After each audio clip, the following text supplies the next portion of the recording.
bunga raw ang kapalaran na nakalaan sa bawat tao at ang lahat ng kaganapan sa ating buhay ay may dahilan. Gaya ng storya ni Jomar na may kapansanan pero hindi raw siya dapat kaawaan. Sa halip, siya ay hahangaan dahil sa husay niya sa larangan ng tennis. Si Francis nabunga raw ng relasyong maagang nagwakas. Kaya ang pagmamahal at pag-aaruga ng isang ama ay hindi raw natikman. Ang pagluwas ba sa Maynila ni Mahal ang hudyat sa mas malaking pagbabago sa buhay niya? At ano nga ba ang mangyayari sa artistang si Sita Astals matapos maipalabas na ang kanyang kwento? Hangad po namin ang katuparan ng inyong mga pangarap. Ito po ang wish ko lang.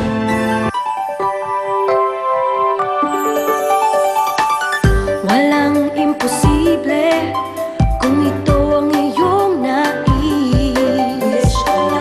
Kaya mo itong abutin at sa Diyos ipanalangin. Maginhawa ang buhay, ang pag-ibig na tunay, na tayo'y magsama-sama at mabuhay ng masaya.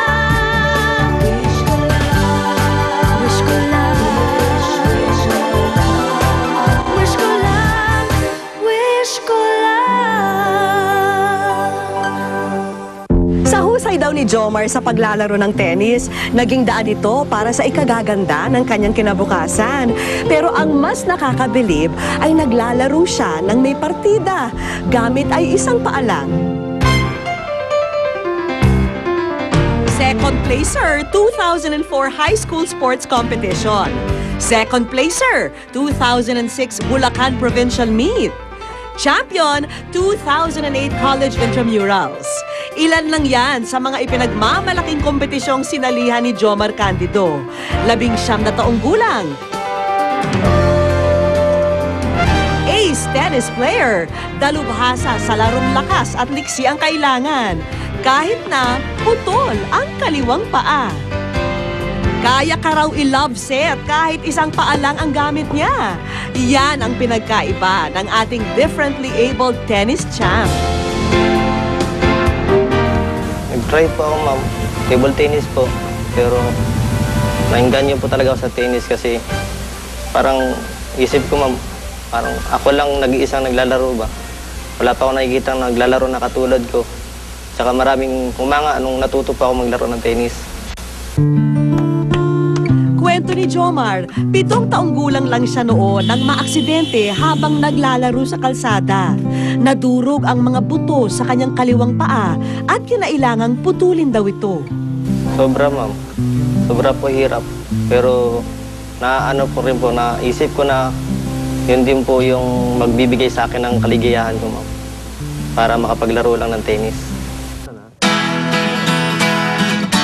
Sa kabila ng sinapit ni Jomar, hindi niya hinayaang maputol ang takbo ng buhay. Nagpursige hanggang sa madiskubre na may ibubuga pala siya sa larong tennis. Medyo hirap din ako kasi dalawa po yung hinawakan ko, isang racket tapos isang Frances. Mas focus po ako sa racket ko, yung Frances ko dahil di baling mabitawan ko siya, ma'am. Basta yung racket, hindi ko siya mabitawan. Kahit may kapansanan siya, magaling talaga siya. Kaya naging idolo ko siya, ma'am. Nanonood ako ng laro kasi gusto ko rin matuto ng tennis.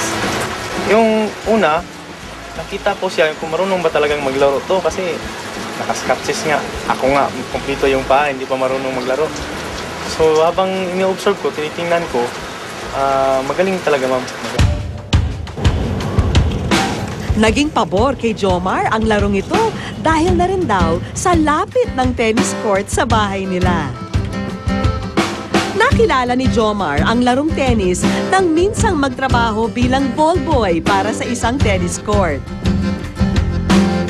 Pero dami kong pinagdaan ng paghihirap dahil na paggising sa umaga, maglinis pa ako ng isang tennis court. Tapos magpulot ang bola after nun, tsaka pala maglaro. Dito rin unang naranasan ni Jomar na makaambag sa pagkainan ng pamilya. Alala ko po yung kapatid ko. Pamilya ko pa sa Bulacan. Pero nag-decide na lang po ako sumama. Kahit alam kong malayo, kahit malayo sa kanila po. Dahil para din po sa kanila, sinabi ko sa kanila yun. At ang pansamantalang pinagkakitaan ay naging pagkakataon din para matutunan ng husto ang larong tennis.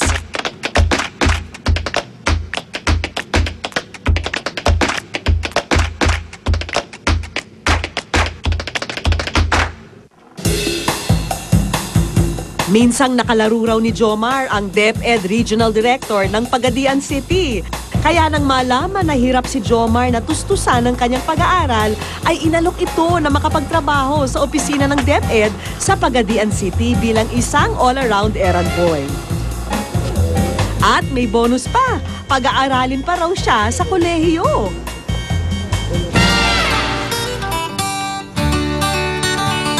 Pilit na binabalanse ni Jomar ang kanyang oras. Kasalukuyang nasa second year college na siya sa kursong computer science.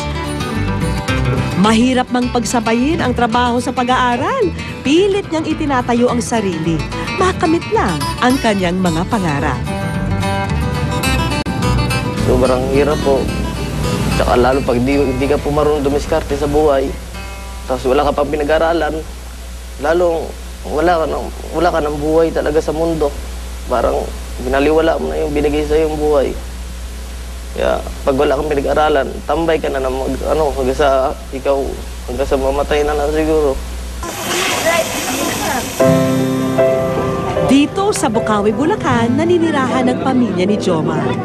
Walang permanenteng trabaho ang kanyang mga magulang. Masakit. Masakit talaga kung mawalay ka sa anak. Kailan tinatanggap lang. Kasi lang-alang na sa kanyang kapakanan. Kaaral siya. Sa kapasalamat kami kasi may nagpaaral sa kanya.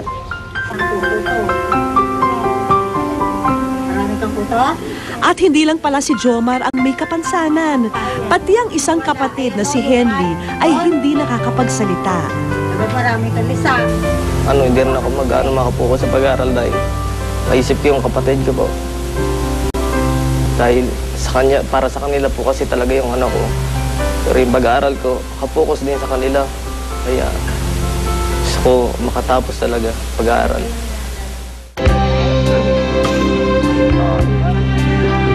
Labag man sa kalooban nila na mahiwalay si Jomar, tinitiis na lang daw nila ito kapalit ng pangarap na makatanggap siya ng diploma.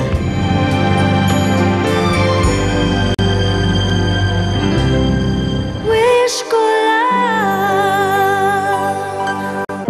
Ito yung surprise ako para sa'yo. Susunod!